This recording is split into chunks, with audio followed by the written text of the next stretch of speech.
No matter the size of your wedding, wait, do you want to be on the hot seat or do you want me on the hot seat?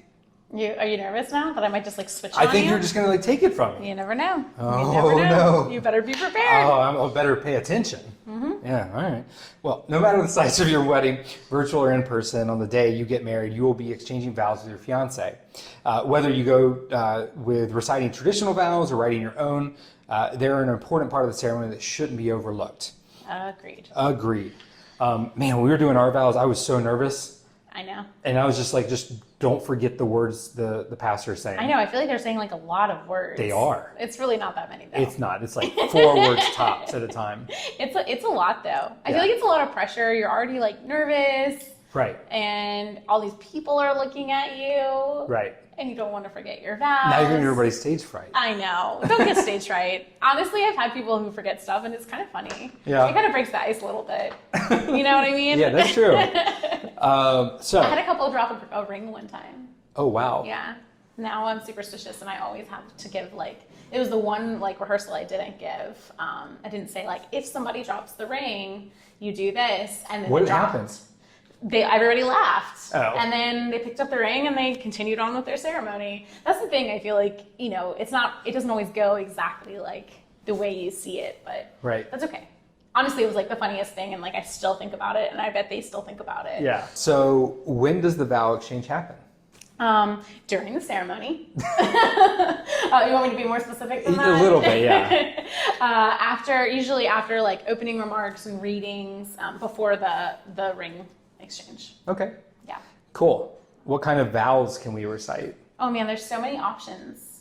There's the traditional ones, which even the traditional ones I feel like can be like kind of changed around and people have different things. Or you can, there's religious versions, there's non-religious versions, there's everything in between. And then of course you can write your own where it's very personal and each of you say something and kind of recite that yourself, which can also be a little bit nerve-wracking, I think. Every time I think about when you're writing your own vows, I think of that episode of Friends. Yeah, obviously I like to buy a vow. Yeah. I don't know what you're talking about. I know. Where can we find different options? I mean, besides Friends. Our good friend Google is always a good option. Google machine? The Google machine is always a good option for like samples. We have some samples on the site at Bustld. Of course, your officiant can probably provide options. I'm sure that if you're getting married in like a house of worship, there's traditional vows. They might have a couple of versions, but you're probably gonna have to stick with something they have.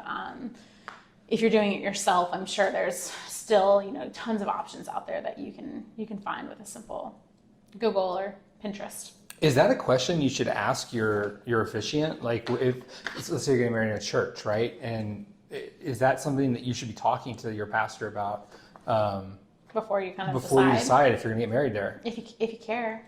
Yeah. If it's like something that's super important to you. Because there are specific rules around that. I forgot about that. There's a lot of specific rules. So if you care about what those specific rules are, I would definitely make sure you find that out before you book. Interesting. And don't get what you want. Interesting. Yeah. So if we want to write our own, is there a best practice for that? Don't wait. Yeah. Don't wait until the night before? Don't wait until the night before. Give yourself time. I would make it personal, obviously, to the two of you. Make sure you're expressing your love, what you love about the person that you're about to commit to. Make your promises to each other realistic.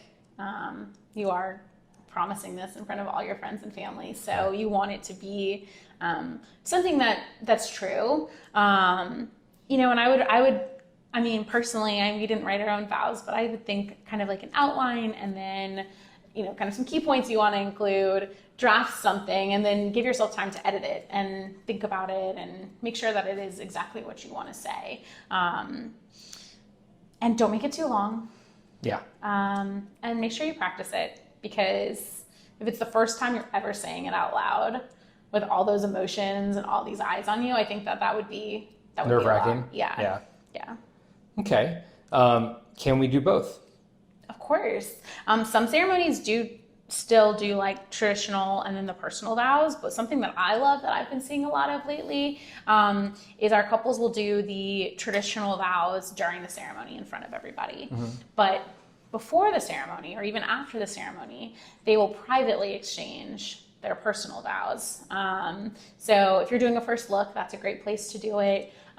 Even if you're, what we call first touch, where you're kind of like behind a door on either side, not seeing each other, but I've seen some of our couples who do like personal vows on that way. Yeah.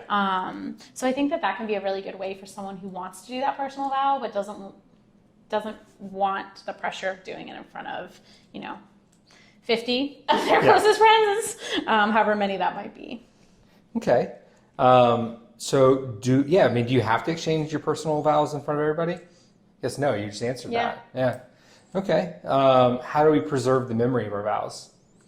Well, I think if you write them yourself, writing them on, a piece of like notebook paper is probably not the best solution. There's really beautiful like vow books out there, little notebooks, something like that. Or if you do it on a regular piece of paper, like you could have them framed. So I've seen them made into, artwork. I've seen like certain vows like come, put on like covers of like photo albums. So I feel like there's a lot of things that you can do with those kind of personal vows if you choose to write them. That's cool. Use your pretty handwriting. Yeah. Is there a unique way to display them? I guess you kind of just touched on a lot of that. Canvas. You could choose, some of the keywords and make it into a tattoo. Put them on your, signage around the reception if you already kind of know them. So I think there's a lot of options to kind of keep those vows forever. Yeah. So this was a pretty quick one. Yeah. But it's an important one. It is. So what are the 3 top tips when you're picking your vows? If you're not going to write your own, I would still find a traditional option that matches you guys as a couple. If those, for better or worse terms aren't what you guys want, then, switch that around. I think there's still ways to personalize traditional vows without kind of writing your own. If you do write your own, choose to start early. Which I think is a discussion you guys have to have early on in the planning process of like, what do you want to do? So after you've booked your officiant and your place, wherever you're going to have your ceremony, discuss your vows and what you're planning to do.